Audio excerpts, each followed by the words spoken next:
My father, passed away in 2009, and I had to take, all the financial decision after that. Charlie Munger भी कहते हैं कि पहला $100 बनाना बहुत ज़्यादा डिफिकल्ट होता है। गजेंद्र जी ने, मैंने उनके एक पॉडकास्ट में देखा था, उन्होंने बोला था कि प्लेजर ऑफ वॉकिंग टॉल। वो 1 सीआर एक साइकोलॉजिकल ऐसा बेंचमार्क है राइट। कि वो 1 सीआर का अगर 95 लाख भी होता है तो लोगों को अजीब लगने लग जाता सो 50 साल तक मैंने काम किया और मान लो 80-90 ईयर्स की एज तक मान लो जी गया, तो वो ईयर्स जो है वो कौन फंड करेगा? आपने पूछा ना कि क्या ट्रिगर किया आपको वेल्थ बिल्डिंग के लिए।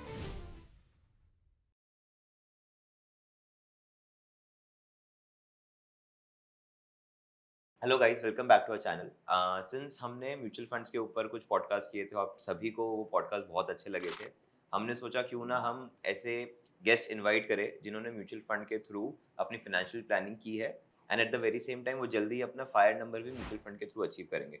सो पूरा जो मिसकॉन्सेप्शन है कि सैलरीज के थ्रू आप रिच नहीं बन सकते हो या फाइनेंशियली फ्री नहीं हो सकते हो, इसको थोड़ा हद तक हम यहाँ पे ब्रेक करते हैं। सो इसी के साथ मैं राहुल को इनवाइट करना चाहूँगा जिन्होंने म्यूचुअल फंड के थ्रू अपना कॉर्पस बहुत ही अच्छे तरीके से बिल्ड किया है और वो एक पेशेंट और प्रूडेंट इन्वेस्टर रहे हैं मार्केट्स में, और आप सभी देख सकते हैं कि अभी मार्केट्स कितना अच्छा परफॉर्म कर रहे हैं, तो आई एम वेरी श्योर उनका पोर्टफोलियो भी उसी तरह से परफॉर्म कर रहा होगा। So thank you so much Rahul, ये पॉडकास्ट हमारे साथ शूट करने के लिए।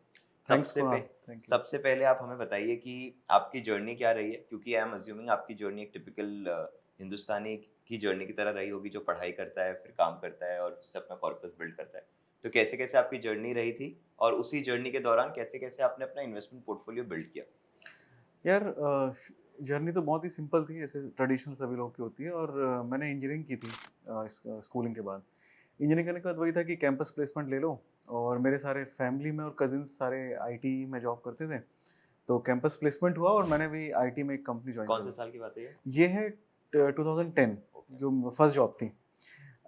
इसके साथ और भी कुछ चीज़ें हो रही थी actually, which is important to mention here, कि actually in unfortunate event my father passed away in 2009, and I had to take all the financial decision after that, right. being elder son in a family. तो उसमें क्या हुआ कि उसके साथ साथ जब मैं जॉइन जॉब करने वाला था, उसके पहले मेरे पास जो डीमेट अकाउंट्स थे मेरे फादर के, उन्होंने मेरी मदर के नाम से भी खोला हुआ था, तो वो सब मेरे ऊपर आ गए, उसके मैनेज करना, उसकी रिस्पॉन्सिबिलिटी।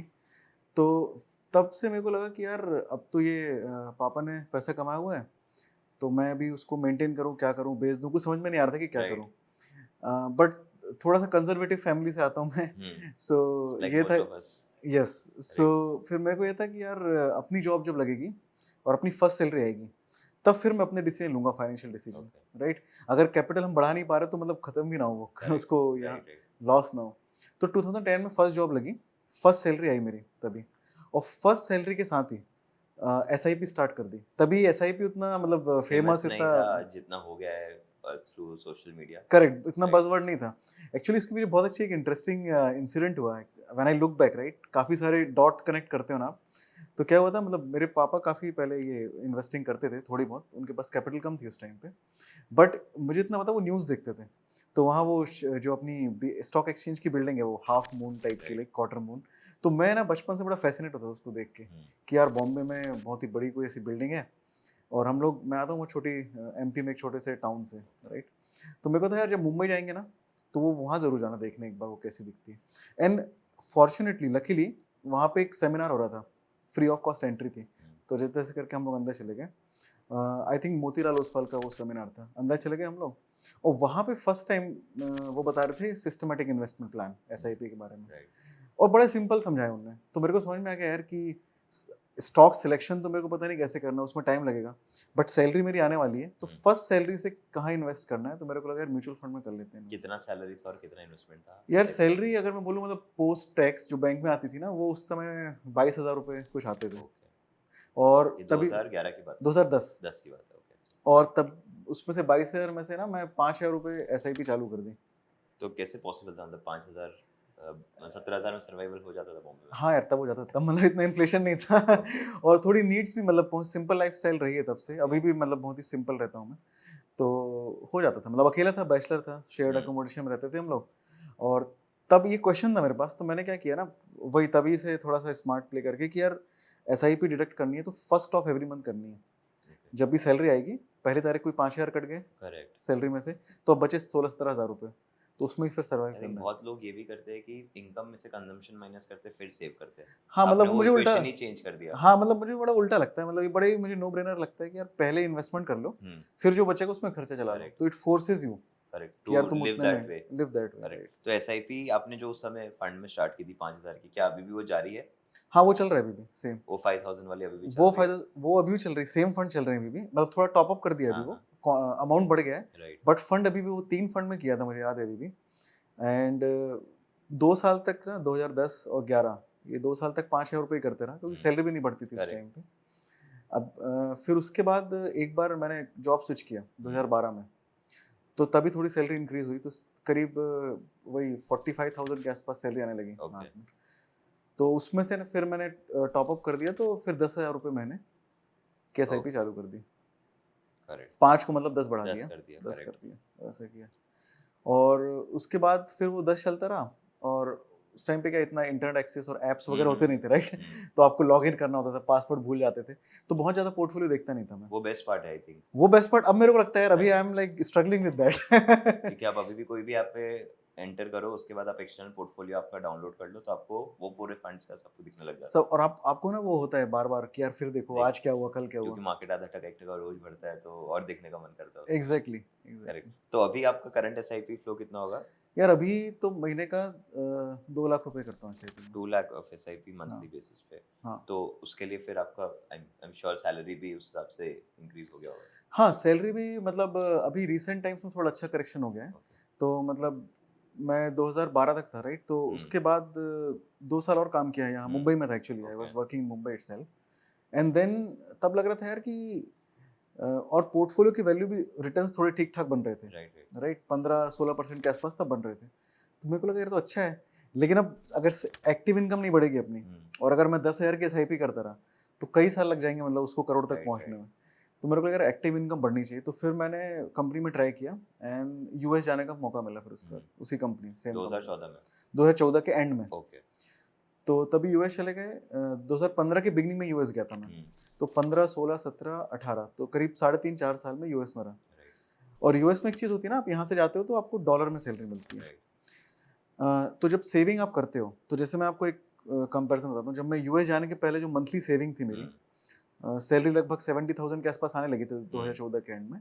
तो मंथली मैं करीब सेव कर लेता था 35,000 ओके, रुपये, 40,000 रुपये के आसपास हम्म, सेव हो जाते थे। हम्म, तभी भी अकेला बैचलर ही था मैं। करेक्ट, और यूएस जाने से अचानक से चेंज हो गया वो सब कुछ, क्योंकि वो डॉलर में इनकम हो रही है। हम्म, हम लोग करते थे, घूमते-घामते थे, रोड ट्रिप हम्म, करते थे। लेकिन जो सेविंग्स थी वो करीब हर महीने की ₹1.25 लाख के आसपास होने लगी, ओ, इंडियन रुपीज़ में। 2014 to 18 was a game changer in terms of वो एक savings. बहुत बड़ा फर्स्ट मतलब स्पाइक मिला वहाँ पे स्पाइक अपने मिला, को एक्टिव करेक्ट, इनकम में।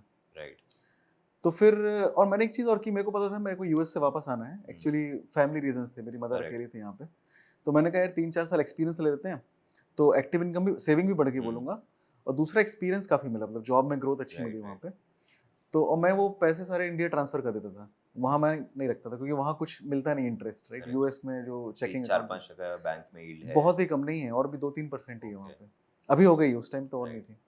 तो मैं इंडिया भेज के उसकी एसआईपी, तो करेक्ट, फिर 10,000 से 20,000 कर दी थी एसआईपी। ओके, वो एक थोड़ा मतलब ना मैं बढ़ा सकता था उस टाइम पे, बट यूएस में रह के ना आप इतना फॉलो नहीं करते हो फिर इंडिया में चीज़ें।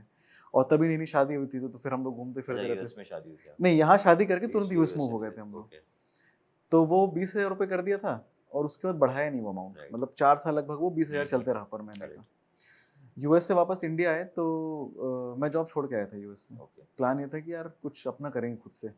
2018 की बात है ये? 2018 में। राइट, तो मैंने जॉब छोड़ी, 6 महीने का ब्रेक लिया। हम्म, घर पे था अपने होम टाउन में। राइट, वहाँ पे मेरे फैमिली में बात कर रहे थे कुछ बिज़नेस करते हैं, मतलब मेरे अंकल लोगों के साथ। बट वो फिगर आउट, मतलब वर्कआउट नहीं हुआ। तो फिर वापस पुणे आ गया मैं वहाँ से। एक एक मेरे को क्वेश्चन है इसमें, जब आप कॉर्पस बिल्ड करते हो, तो ये जो डिसीजन लेना होता है कि खुद का बिजनेस स्टार्ट करना है या खुद का कुछ स्टार्ट करना है, क्या वो इजी हो जाता है काफ़ी हद तक? यार वो ना देखो, सबको एक बार लगता है खुद का बिज़नेस करना चाहिए, हम्म, लेकिन ना वो सबके बस की बात है नहीं, मतलब मैं करेक्ट, करेक्ट, बताता हूँ। जैसे मैं भी अभी वो बैरियर ना ब्रेक नहीं कर पा रहा हूँ अभी, जॉब छोड़ के खुद का बिज़नेस करने वाला। क्योंकि उसमें बहुत सारी चीज़ें होती हैं। अब जॉब में रहते हो ना, तो बहुत सारी चीज़ें फिगर्ड आउट रहती है। तो कॉर्पस बिल्ड करने के लिए ज़रूरी नहीं खुद का बिज़नेस करो, मुझे लगता है। नॉट दैट, मान लो मेरा कॉर्पस बिल्ड हो गया 1 CR का, तो ओके, अब वो जो डिसीजन लेना है मुझे कि हाँ, जॉब छोड़ के मैं खुद का बिजनेस करूं, जिसके लिए शायद मुझे 5-6 महीने का ब्रेक भी लेना पड़े बीच में। करेक्ट करेक्ट क्या वो डिसीजन लेना थोड़ा ईज़ी हो जाता है क्योंकि मेरे पास एक मार्जिन ऑफ सेफ्टी है? एग्जैक्टली तो वो मेरे साथ हुआ था मतलब एक आई थिंक 50 लाख के आसपास का कॉर्पस उसमें बिल्ड हो राइट। गया था 50-60 लाख के हुँ। आसपास तो वो मेरे लिए इजी था कि जॉब छोड़ के आपको हर महीने पैसे नहीं चाहिए राइट। तो वही मैं तो फिर आपने वापस यहाँ पे पुणे में यू टूक पुणे में मैं एक नया जॉब ले लिया ओके। और सैलरी बहुत अच्छी नहीं मिली मतलब Okay. क्योंकि 6 महीने का ब्रेक हो गया था तो मुझे लगा यार जो फर्स्ट अच्छा जॉब यूएस से मैच नहीं हुआ था वो? यूएस से मैच तो होगा भी नहीं मतलब करेक्ट। क्योंकि यूएस में डॉलर में अपन करते राइट, हो राइट। तो सेविंग वाइज भी ना मतलब यूएस से थोड़ा सा कम हो गया या लगभग उतना ही ओके। रहा ऑलराइट। तो मेरे को लगा यार अब तो फिर लेकिन काम ठीक ठाक था फिर बीच में कोविड आ गया हुँ। तो फिर लगा जहाँ पे जॉब है वहीं रखते हैं तो फिर उसके बाद मुझे कोविड जब थोड़ा ठीक होने लगा फर्स्ट वेव के बाद Right. तो मेरे को लगा यार कि अब थोड़ा एक्टिव इनकम पे काम करना चाहिए राइट। क्योंकि मैं ना वो जो कोविड में डिप आया था हुँ। उसका बहुत फायदा नहीं उठा पाया 40% के आसपास जो करेक्ट हुआ था मार्केट में राइट। उस समय पैसे नहीं थे बहुत सारे मेरे को लगा यार अब तो कुछ ऐसे करना सिचुएशन चाहिए में थोड़े होंगे तो बहुत बेटर हो हाँ जाता यार एक्टिव इनकम अच्छी होगी अपने मंथली पैसे ज्यादा आते रहेंगे ना तो लकीली एक मेरा दोस्त है कॉलेज का उसने फिर एक ऑलमोस्ट 250% हाइक लिया अपनी जॉब में है। ओके। 35 लाख के आसपास उसकी सैलरी थी और वो पहुंच गया सीधा 75 lakhs पे okay. With in 3 months okay. एक ही जॉब स्विच करके हम्म। उसने मेरे को बोला मतलब बहुत अच्छे दोस्त है तो उसने बोला यार कि ये होता है इंडिया मतलब पॉसिबल है ऐसा पहले हम लोग उसी ट्रेडिशनल मोड में रहते थे यार आईटी में मोस्टली ऐसा होता है हमारी फील्ड में कि यार एक जॉब चेंज कर दो 30-35% हाइक 40% हाइक हम्म। सेम कंपनी में 15% मिल गया तो बहुत है ईयरली हाइक राइट। बट उसने मेरे को मतलब वो दिमाग खोल दिया वहाँ पे कि यार नहीं 200-300% भी हाइक मिल सकता है थोड़े स्किल सेट उसके लिए आपको चेंज करने चेंज पड़ते करने हैं पड़ते बढ़ाना पर्सनल पड़ता है। ब्रांडिंग आपको लानी हाँ। पड़ती है how you project your self correct. तो उसके बाद अभी जो मैंने जॉब स्विच किया 2022 में बिगनिंग में तो फिर थोड़ा एक अच्छा ईयरली अमाउंट आने लगा तो तब जाके एसआईपी का अमाउंट 2 लाख टच हो गया। Exactly okay. यस सो एक बहुत ही इंटरेस्टिंग कॉन्सेप्ट हमारी बातों में मेरे को समझ में आया है। लोग एसआईपी की बातें बहुत करते हैं लेकिन जो आपका पूरा जर्नी रहा है वो एक स्टेप अप एसआईपी वाला कॉन्सेप्ट रहा है हाँ जी कि आप एसआईपी तो कर ही रहे हो लेकिन जैसे जैसे आपकी इनकम बढ़ रही है तो क्यों ना आप अपनी सेविंग्स भी बढ़ाओ और अपना इन्वेस्टमेंट भी बढ़ाओ। एग्जैक्टली तो the moment you start doing that automatically जो कॉर्पस बिल्डिंग है कंपाउंडिंग है वो सबका इम्पैक्ट बहुत बढ़ाने लग जाता है। Absolutely correct. यस तो जैसे फॉर एग्जांपल नॉर्मल 5,000 की एसआईपी करेंगे हम तो एक सर्टेन नंबर ऑफ इयर्स लगेंगे 20 इयर्स लगेंगे 1 CR टच करने के लिए बट द मोमेंट आप 5,000 से स्टार्ट कर रहे हो और स्टेप अप करते जा रहे हो हर साल तो वो काम शायद 12 साल 15 साल में भी हो जाता है। करेक्ट हमें कैलकुलेटर खोल के देखना पड़ेगा बट आई थिंक वो राइट चीज़ बहुत ही ब्रिलियंटली आपके केस में वर्क की। So what is the current corpus size that you have made? यार अभी देखोगे ना तो entire portfolio I mean is around touching 5 CR okay. This includes everything in mutual funds? Mutual नहीं नहीं everything entire financial portfolio okay. तो सारा का सारा म्यूचुअल फंड में पार्ट है या फिर कैसे? नहीं म्यूचुअल फंड में ना ऑलमोस्ट मैंने 60-65% रखा हुआ है ओके। बाकी 15% के आसपास डायरेक्ट स्टॉक में रखा हुआ है ओके। एंड 10% के आसपास गोल्ड में है ओके। बाकी 8% 5 to 8% इज होगा। डेट ओके। ओके। सो इसका कोई रीजन है आपने ऐसा एसेट एलोकेशन क्यों सिलेक्ट किया? यार पहले तो ना एसेट एलोकेशन पता नहीं था मेरे को क्या होता है करेक्ट। तो मेरे को म्यूचुअल फंड बड़ा अच्छा लगता था ओके। कि अपनी जॉब के साथ साथ ना आपको इतना टाइम नहीं होता रिसर्च करने का तो मेरे लिए म्यूचुअल फंड रिटर्न भी ठीक ठाक दे रहा था तो मैं उसमें करता गया बस फंड एक बार अच्छे सेलेक्ट कर लो फिर बैठ जाओ उसके ऊपर राइट। ऐसा था अब now I am started giving attention to asset allocation right. तो स्टिल आई फील कि I will not go below 60% from in mutual fund from mutual fund में मेनली सारा इक्विटी म्यूचुअल फंड ही है। ये equity full equity growth oriented mutual okay. Fund से and what are the returns that you have made at CRR level पे for mutual fund portfolio? हाँ mutual fund में भी अच्छा हो गया है तो around 20% XIRR I am getting in last 14 years that is nice. तो वो तो अभी थोड़ा मार्केट्स भी स्क्यूड है तो हाँ अभी 20 चल तक रहा है चला मतलब जाना है। सी बट मेरा एक्सपेक्टेशन है 15 अगर हो गया तो मैं खुश रहता हूँ 15 is a very good number. That 15 is say very I am good. Okay तो ये म्यूचुअल फंड पोर्टफोलियो का कि अक्रॉस एंटायर पोर्टफोलियो का 5 सीआर? नहीं ये म्यूचुअल फंड का बता रहा हूँ ओके। आपको और अक्रॉस पोर्टफोलियो? अक्रॉस 18% के आसपास मैंने ना स्टॉक बहुत अच्छे पिक नहीं किए शुरू में मतलब जल्द में कर दिए तो करेक्ट। अक्रॉस 18 के आसपास होगा थोड़ा सा करेक्ट। कम है एंड जब आपका एक 6 महीने का ब्रेक आया था हम्म तो आपके जो कंजम्पशन नीड्स रहते थे या फिर मंथली खर्चा होता था वो कहाँ से आता था? आप यूज करते थे अपने कॉर्पस को या फिर कुछ अलग से इमरजेंसी फंड था वहां से यूज करते थे? नहीं नहीं मैंने वही जो डेट में रखा हुआ था ना हम्म। शुरू से मैं एक डेट रख के चलता हूँ अपने साथ करेक्ट। मतलब मोस्टली मैं फिक्स में डाल देता हूँ फिक्स हम्म। डिपॉजिट में तो और तब मैं होम टाउन में था अपने तो राइट। खर्चे कम थे मतलब ये राइट। रेंट वगैरह नहीं था उतना मुंबई पुणे वाज नहीं नॉट द वो यहाँ नहीं सिटी। था एमपी में था वो बहुत ओके। सस्ते में काम हो जाता है वहाँ पे राइट। तो वहाँ पे तो आपने वो डेट वाला पार्ट ही यूज किया? वो यूज़ किया था तब तो ओके। 6 महीने ऑलराइट। एंड जैसे आपने कहा कि आपका कॉर्पस 5 CR बिल्ड हो गया, सो आई एम वेरी श्योर कि सबसे मुश्किल, जैसे सब कहते हैं, चार्ली मंगर भी कहते हैं कि पहला $100K बनाना बहुत ज़्यादा डिफिकल्ट होता है, उसी को इंडियन कॉन्टेक्स्ट में हम लेते हैं तो पहला 1 करोड़ बनाना बहुत डिफिकल्ट होता है। तो आपने सिंस वो जर्नी जी है कि आपका पैसा पहले 50 लाख था, 60 लाख था, फिर करोड़ हुआ, फिर 5 करोड़ हुआ, तो 1 करोड़ के बाद चीज़ें ईजी हो जाती है या फिर उतनी ही डिफिकल्ट रहती है कि जितना डिफिकल्ट पहला करोड़ बनाना था उतना ही डिफिकल्ट दूसरा करोड़ बनाना भी था? नहीं यार, मतलब मैं बताऊँ क्या ये क्वेश्चन मेरे मन में आया था, तो मैंने पीछे देखा एक दिन अपना हम्म, डीमैट अकाउंट में जाके कि 1 करोड़ कब हुआ था। मतलब राइट। उतना ध्यान नहीं दिया मैंने, हम्म, बट मैं बताऊँ आपको बहुत लेट हुआ था। मतलब 2010 से मैंने स्टार्ट किया, राइट। तो 1 करोड़ मैंने अचीव किया था 2019 के एंड में। ओके, 9 साल जितना लगा 9 वो। साल से थोड़ा-सा ऊपर ही लग गया होगा, ओके, करेक्ट। और उसके बाद वो एक्सप्लोड होना चालू हो जाता है। हम शायद अभी 2024 में बैठे, 24 तो में 5 साल में और 4 करोड़ ऐड 5 हो गए। साल में 4 करोड़ इकट्ठे हो गए होंगे। मतलब एक्टिव इनकम ही बढ़ी, वो बात नहीं है। राइट, वो तो है ही, बट आपने वो फर्स्ट ईयर के बाद वो होता ही है, क्योंकि आई थिंक फर्स्ट ईयर के बाद एक्टिव इनकम भी बढ़ता ही है जनरल इंसान का, अगर वो वर्किंग है, और उसके बाद वो ऐड भी ज़्यादा कर पाता है और रिटर्न रिटर्न का भी अच्छा जाता रिटर्न है। भी अच्छा आ जाता उसका ना और 1-2 चीज़ें और है, मतलब इफ आई कैन ऐड कि है। आप ना 1 ईयर के बाद थोड़ा-सा मेंटली फ्री हो जाते हो। रिस्क टेकिंग आपकी बढ़ जाती है, करेक्ट। राइट? अभी जैसे मैं रिस्क ले सकता हूँ दूसरे हम्म, जॉब्स में जाने में, और इक्विटी बेस्ड कॉम्पेंसेशन में आप ट्राई करना चालू राइट। कर देते हो। इंडिया में आजकल चलने लगा है वो। हम्म, आप थोड़ा सैलरी से कॉम्प्रोमाइज़ करके ईसॉप्स में ज़्यादा चले जाते हो मतलब, करेक्ट। तो वो रिस्क टेकिंग बढ़ जाती है। वो भी एक करेक्ट। रीज़न है। अभी रिसेंटली हम लोग एक और शूट कर रहे थे गजेंद्र जी के साथ, तो उन्होंने एक बहुत इंटरेस्टिंग चीज़ बोली थी कि पहले सीआर तक तो लोगों के पास डिसिप्लिन नहीं रहता है। हुँ। जैसे वो लोग देख लेते हैं कि पहला सीआर टच हो गया है, 8 साल 9 साल लगे हैं, तो उनको ये समझ में आ जाता है कि अब एक सीआर हो गया ना, तो अब विथड्रॉ करने का मन नहीं करता है। हुँ, हुँ। क्योंकि वो 1 सीआर एक साइकोलॉजिकल ऐसा बेंचमार्क है राइट। कि वो 1 सीआर का अगर 95 लाख भी होता है तो लोगों को अजीब लगने लग जाता है। बिल्कुल सही है। तो 1 सीआर के बाद एक तो डिसिप्लिन बढ़ जाता है, ये मैंने बहुत ही इंटरेस्टिंग चीज़ उनके जर्नी से की। तो क्या आपके साथ भी वैसा ही कुछ था कि डिसिप्लिन और ज़्यादा रिजिड हो गया आपका? मतलब मेरे केस में ना, मैं डिसिप्लिन तो मैं बोलूँगा थोड़ा शुरू से था ही, राइट। मतलब ऐसे that's how hmm, I am being conditioned right. बचपन से। बट जो मेरे केस में चेंज हुआ ना significantly is risk management. Correct. पहले मेरे को रिस्क समझते नहीं थी, रिस्क क्या हाँ, होती। हाँ। बट एक बार अभी जो पोर्टफोलियो में अभी मैं हुँ, हूँ, उसमें ना अब मेरे को लगता है कि यार ये इससे ना ये कम नहीं होना चाहिए, राइट। नहीं ये बढ़ना ही चाहिए। तो अब थोड़ा सीरियस हो गया हूँ रिस्क मैनेजमेंट को लेके करेक्ट। और एसेट एलोकेशन को लेके। सो और बहुत बार आपकी जर्नी में ऐसा भी रहा होगा कि इनकम इतनी आ रही है, 4 लाख 5 लाख रुपए हर महीने आ रहे हैं, तो क्यों ना खर्च कर दूँ, फॉरेन वेकेशन ले लूँ, ये कर लूँ, वो कर लूँ। तो 2 चीज़ें हैं इसमें। क्या आपको ट्रिगर किया ताकि आप इस तरीके की वेल्थ बिल्ड करें अपने लिए through a very simple mutual fund hmm, hmm, hmm. Financial product?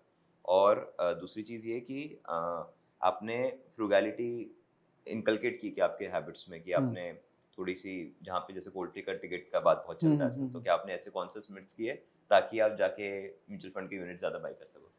यार बहुत अच्छा क्वेश्चन एक्चुअली। तो पहला आपने पूछा ना कि क्या ट्रिगर किया आपको राइट। वेल्थ बिल्डिंग के लिए, राइट? तो मैं ना एक यूएस में था, तो आप जब इंडिया से वहाँ जाते हो ना, तो काफ़ी कुछ आपके दिमाग खुलता है और भी कल्चर्स को देखते हो।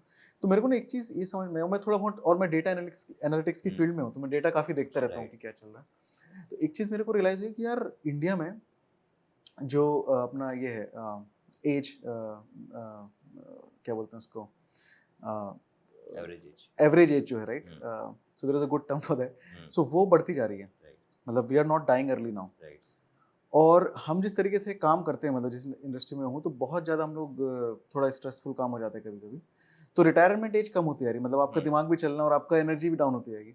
तो मेरे को लगा यार कि अगर मैं मान लो 50 साल तक काम किया, हुँ, जैसे अगर टिक गया मैं, और अभी एआई वगैरह सब आ रहा है, राइट? तो वो भी एक डिसरप्शन है। राइट। सो 50 साल तक मैंने काम किया, और और मान लो 80-90 इयर्स की एज तक मान लो जी गया, पता नहीं हुँ, किसको कौन। तो जो 50 से वो वाला, और अभी हमारे यहाँ कुछ पेंशन तो होती नहीं है करेक्ट। कि प्राइवेट जॉब से हुँ, पेंशन हुँ, मिलेगी।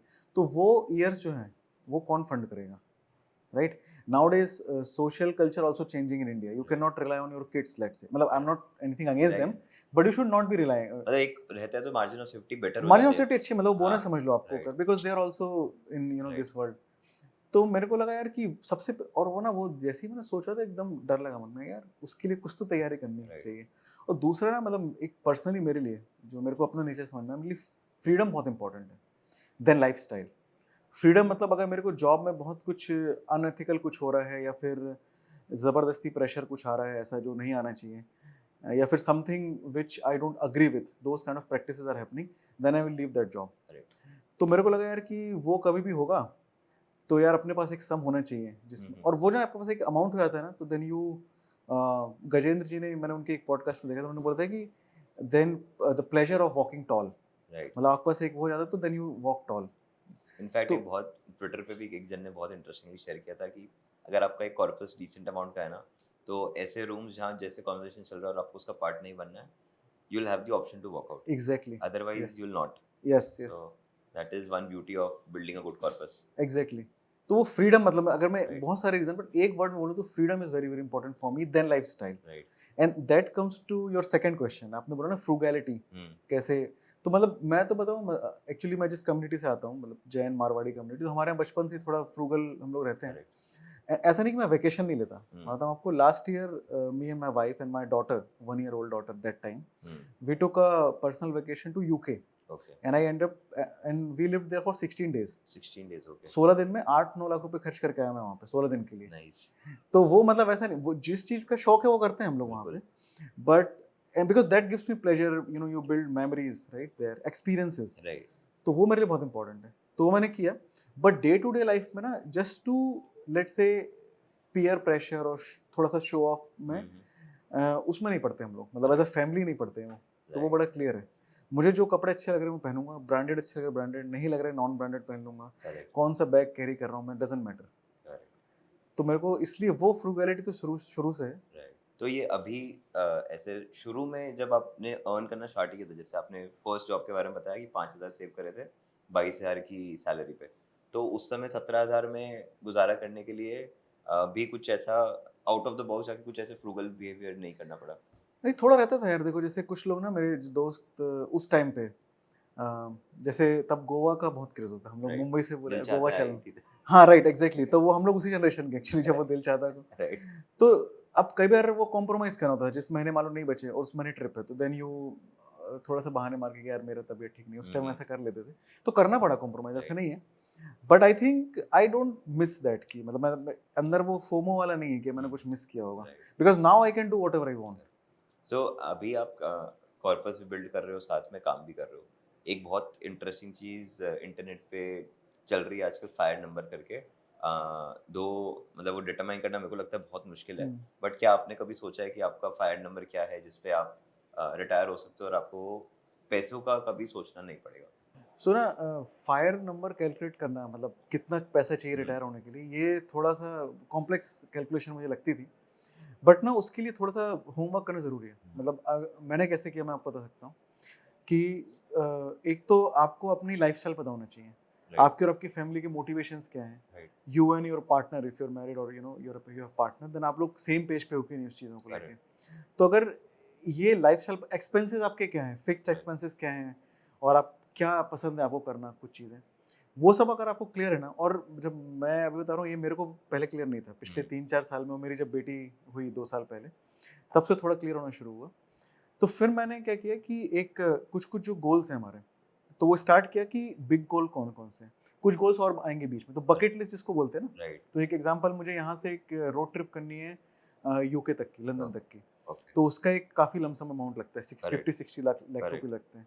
एक मुझे घर भी लेना है, बड़ा घर जिसमें हम रहेंगे, अभी तो मैं रेंटल अपार्टमेंट में रहता हूँ, तो बड़े घर में वो लेना है, और ऐसे कार अपग्रेड करनी है, ऐसे करके जो बिग एक्सपेंस गोल्स हैं। और फिर मेरी डॉटर का एजुकेशन, Right. वो अभी नहीं है, 15 साल बाद आएगा, जैसे हायर एजुकेशन, अभी तो स्कूलिंग चलेगी। तो ये बड़े बड़े गोल थोड़े से रफली लिख लिए अपन ने, और उसको इन्फ्लेशन एडजस्ट कर लिया। राइट। उसमें भी थोड़ा सा मैंने कस्टमाइज किया कि इन्फ्लेशन फ्लैट नहीं पकड़ा 6-7%, एजुकेशन एजुकेशन का लग अलग रहा होता है, 8-10% है, एग्जैक्टली 12% चला 12% जाता पकड़ लिया, थोड़ा ज़्यादा ही पकड़ लो ना आप। है। तो वो जो बड़े बड़े गोल डिसाइड होगा, और अपने को मंथली एक्सपेंस पता है अपना क्या जा रहा है अभी, Correct. और जब मेरी डॉटर स्कूल में जाएगी तब क्या जाएगा। Correct. तो ये 3-4 चीज़ें जब सब पकड़ ली अपन ने, और अभी कितना कॉर्पस है, Right. तो मेरे लिए पर्सनल अगर आप नंबर पूछोगे तो it comes to around 20 CR। Okay. So basically अगर हम डिवाइड करें, एक हो गया सबसे पहले आपका मंथली एक्सपेंस करेक्ट करंटली क्या है, और जब डॉटर स्कूल जाने लगेगी तो क्या हो जाएगा। Correct correct. देन बिगर एक्सपेंसेस में एक हाउस हो गया, एंड स्मॉलर एक्सपेंसेस में कार्स अपग्रेड हो गया, और यस ट्रिप्स एंड टूर्स हो गया। Exactly correct. और उसको फिर बकेट को कंबाइन करके आपने एक फाइनल नंबर एग्जैक्टली सोचा। ओके। या, और वो भी ना उसको एज बाउंड भी रखा है मैंने, कि मतलब मेरा पर्सनल गोल जो मैं बोलता हूँ कि 45 इयर्स की एज में, राइट राइट ना हम 36, राइट। तो 9 साल के अंदर मेरे को वो 20 CR तक का लेके जाना है। पोर्टफोलियो टच करना Yes. है, राइट? एंड दैट इज उसके उसको एक और टॉप अप किया है, हम्म मतलब जो मैं अभी पिछले कुछ हम्म टाइम में 20 CR by 45 and hmm 50 by 50। Okay 45 years की एज में मतलब मैं एक्टिव जॉब छोड़ना चाहता हूँ अपनी, उसके बाद full time I want to invest, okay go do investing. Okay तो उसको 20 को 50 लेके आना इन नेक्स्ट 5 इयर्स। इन्वेस्टिंग जब आप कहते हो तो जो आपको तब म्यूचुअल फंड से डायरेक्ट स्टॉक्स की तरफ इन्वेस्टर बनना है या फिर म्यूचुअल फंड में ही स्टिक करके नहीं नहीं, डिसीजन में? एग्जैक्टली डायरेक्ट स्टॉक की तरफ जाना है एक्चुअली। ओके म्यूचुअल अभी थोड़ा समझ में आने लगा है, मतलब how the economy, not correct exactly but correct थोड़ा बहुत कि कैसे चलता राइट है। लाइक मोस्ट इंजीनियर्स बाकी जैसे बाकी इंजीनियर्स भी फाइनेंस और स्टॉक्स की नॉलेज ले लेते हैं during the entire journey. I think आपका जर्नी भी वैसा है कि दो not coming from a financial background but आपको वो आई थिंक एक्वायर हो गया है कि स्टॉक्स कैसे मूव करते हैं, कौन सा सेक्टर कब चलेगा, ऑल दोस थिंग्स। यस वो बहुत क्यूरियोसिटी, मतलब मैं डेली कुछ ना कुछ पढ़ते रहता हूँ इस क्योंकि बारे वो में। क्यूरियोसिटी आई थिंक आपकी चाइल्डहुड से अटैच्ड है, ओह यस, वो अपब्रिंगिंग की है। राइट? मतलब उसमें एक छोटा सा और मैं एक हम्म आपको इंसिडेंट बताना चाहता हूँ कि मतलब मेरे जो ग्रैंडफादर हैं, हम्म तो वो तो जब लास्ट जब उनके 10 years of his age when he was old, he started doing ये जो अनस्ट्रक्चर्ड ये होता है ना मॉर्गेज, जो राइट अपने यहाँ हाँ पे ये देते हैं, साहूकारी पीयर टू पीयर प्योर साहूकारी हमारे यहाँ साहूकार बोलते हैं उसको, राइट। राइट तो मैं ना तब से ही सीख गया था कि परसेंटेज क्या होता है हम्म और ब्याज क्या होता है। राइट तो वो सब तब से बचपन से देखा और हम लोग को नोट गिनवाते थे तभी, अच्छा right. I think Kunal Shah from Cred ने एक बहुत अच्छी बात बोली थी कि इंडिया में जब लोग एब्सोल्यूट नंबर की जगह टका में लोग चीजें देखने लग जाएंगे, तो इसे गुजराती तो उन्होंने टका वर्ड यूज किया, टका मींस परसेंटेज। हाँ हाँ तो आप हर चीज जब परसेंटेज टर्म्स में देखने लग जाओगे ना तो ऑटोमेटिकली फाइनेंशियली आपको बहुत चीजें समझ में आने लग जाएगी। एब्सोल्युटली। तो आई थिंक आपके साथ वो चाइल्डहुड में ही हो गया, तो it has helped you a lot. Yup yup. One last thing Rahul, I want you to give an advice to the audience. अभी जो ऑडियंस है most of them are working, either they have their own business or they're working, they're doing a job. So एक आपकी journey से एक चीज जो हम पिक करें ताकि वो भी वो सेम चीज को रेप्लिकेट कर सके और थोड़ा सा फाइनेंशियल फ्रीडम की तरफ जा सके और एक कॉर्पस बिल्डिंग एक्टिविटी कर सके। यार 2 या 3 चीज़ें हैं, मतलब बहुत ही बेसिक्स हैं कि एक तो ना एक मेंटल ब्लॉक है हमारे यहाँ पे, मैं हम्म देखता हूँ बहुत लोगों में कि यार ये फाइनेंस समझ में नहीं आता मेरे हम्म को, राइट। एक्सआई मैं मतलब ये नहीं बोल रहा हूँ बहुत टफ टर्म्स सीख लो, XIRR मत समझो। मैं नहीं बोल रहा हूँ, बट सिंपल परसेंटेज जो आपने बोला ना, हाँ टका परसेंटेज, वो हाँ समझने लग गए आप। और बहुत ही बेसिक्स की डिमांड सप्लाई क्या होती है। करेक्ट मतलब आप ना ऐसे मत समझो कि मुझे, मतलब किसी से ये मत पूछो कि यार कौन सा स्टॉक ले लूँ। राइट अगर आप किसी फाइनेंशियल साउंड प्लानर के इसके अंदर पास जा बैठे रहे हो हो, या फिर आप उससे पूछो कि यार होता क्या है, ये चलता कैसे है, हम्म स्टॉक मार्केट वर्क कैसे करता है, हम्म शेयर का प्राइस बढ़ता कैसे है, राइट म्यूचुअल फंड होता है, बहुत ही बेसिक बेसिक। आपने जितना जल्दी 20s में आपके या कॉलेज में भी आप हो तब भी ये सीख लो ना बेस, और मिस्टेक्स कर लो जितनी करनी है, करेक्ट क्योंकि तब कॉर्पस भी कम होता है, मतलब बहुत ही उतनी हम्म इनकम नहीं होती है, राइट। हम्म तो मैंने भी ये सब गलतियां की हैं, ट्रेडिंग वेडिंग कर ली, ऑप्शन ट्रेडिंग भी कर ली है। ऑप्शन शेयरिंग करके आपने छोड़ कैसे दी ये यार उसमें ना 4 ट्रेड लिए मैंने, 4.5 लाख रुपए के आसपास चार उसमें, ट्रेड में? 4 ट्रेड में। ओके तब आपको रियलाइज हो गया तो कि आपके मैं, लिए वो नहीं है। फ्यूचर था एक्चुअली, ओके डायरेक्ट फ्यूचर्स लिए थे। तो वो ना तब लगा अपने बस की नहीं ओके है। तो वो छोड़, तो मतलब ये छोटी-मोटी गलती, मतलब ये तो छोटी गलती नहीं थी, 4 लाख रुपए इज़ अ गुड अमाउंट। उसके पहले थोड़ा बहुत कर लो, गलती इतनी नहीं, राइट थोड़े शेयर लेके खरीद के बेच लो, सब कर लो, हम्म जब कम कॉर्पस है। एक बार जब कॉर्पस आपका बढ़ जाता है 1 सीआर और उसके आगे हम्म एक्सप्लोड होने लगता है, हम्म तब तक ना आपको मतलब वो सब मैच्योरिटी आनी चाहिए उतनी। करेक्ट तो और एक्सपीरियंसेस लो, मतलब कोई दिक्कत नहीं। और एक चीज़ और ना, एक ने मुझसे पूछा था कि यार 5,000 रुपए से स्टार्ट कर दे एसआईपी, क्या होता है 5,000 से? तो करेक्ट 5,000 से कुछ होगा नहीं, मतलब आप डिसिप्लिन बना लोगे, लेकिन अपना, करेक्ट मैं कह रहा हूँ 5 मत करो, 2,000 कर लो, 1,000 रुपए कर लो, बट वो उस प्रोसेस में आ जाना चाहिए। प्रोसेस में आ जाओगे उसके बाद आप ऑटोमेटिकली जैसे इनकम बढ़ेगी वैसे वैसे आप ये चीज बढ़ाने लग जाओगे। और धीरे-धीरे हो सकता है अच्छा लगने लगे वही। हाँ मतलब किसी किसी को तो नशा भी हो जाता है कि मेरे को यूनिट्स इकट्ठे करने हैं म्यूचुअल फंड्स के, मेरे को मेरा SIP 5,000 से 50,000 करना है। So that I think is a very good thing to have. यार मैं बताऊँ, मतलब जो नशा बोला ना आपने, जब मार्केट गिरता है ना, हाँ तो मेरे को बड़ा मज़ा आता है। क्योंकि मेरे को पैसे निकालने नहीं है राइट मार्केट से, जितना गिरेगा उतने ज़्यादा यूनिट मिलेंगे मेरे को, करेक्ट। गिरे। तो वो एक अच्छी चीज़ तो है। एक चीज बहुत हम लोग ने रिसेंटली जितने भी शूट किए उसमें एक चीज क्लियर होकर आती है कि बेयर मार्केट में यूनिट्स इकट्ठे करो, बुल मार्केट में आप वैल्यू देखो। बेयर मार्केट में आप वैल्यू मत देखो वरना वो आप डिमोटिवेटेड हो जाओगे। आप यूनिट्स इकट्ठे करने का काम करो क्योंकि करेक्ट। अपना अपना काम तो यूनिट्स इकट्ठे करना है। Market mutual fund as a product में चीजें खराब होना कि पूरा का पूरा फंड जीरो हो जाए वो बहुत डिफिकल्ट है, ऑलमोस्ट इम्पॉसिबल है। हाँ, क्योंकि उसमें 50-100 कंपनियां, अगर 100 कंपनियां जीरो हो रही है मतलब इकोनॉमी खराब हो रही है, फिर तो ना म्यूचुअल फंड चलने, ना ये रियल तो एस्टेट फिर चलना है, ना कोई जॉब चलना है। करेक्ट। मतलब हर चीज ही खराब हो जाएगी, तभी वो होगा वरना होगा ही नहीं। Right, right. तो इनहेरेंटली वो प्रोडक्ट ही इतना अच्छा है कि एक रिटेल इन्वेस्टर के लिए बहुत साउंड वे है वेल्थ क्रिएट करने का। Exactly. Yes, thank you so much Rahul, आपने अपनी जर्नी शेयर की। आई थिंक आपकी जर्नी के की वजह से बहुत लोग इंस्पायर होंगे, और जो 20 साल 22 साल 25 साल के लोग हमारा पॉडकास्ट देख रहे हैं स्पेशली, वो जल्दी शुरू कर पाएंगे और एक साइजेबल पोर्टफोलियो क्रिएट कर पाएंगे। और अगर मार्केट्स ऐसे ही चलते रहे तो उनका साइजेबल पोर्टफोलियो और जल्दी क्रिएट हो जाएगा। Thank you thank so much Rahul. Thanks Kunal, मज़ा आया बहुत।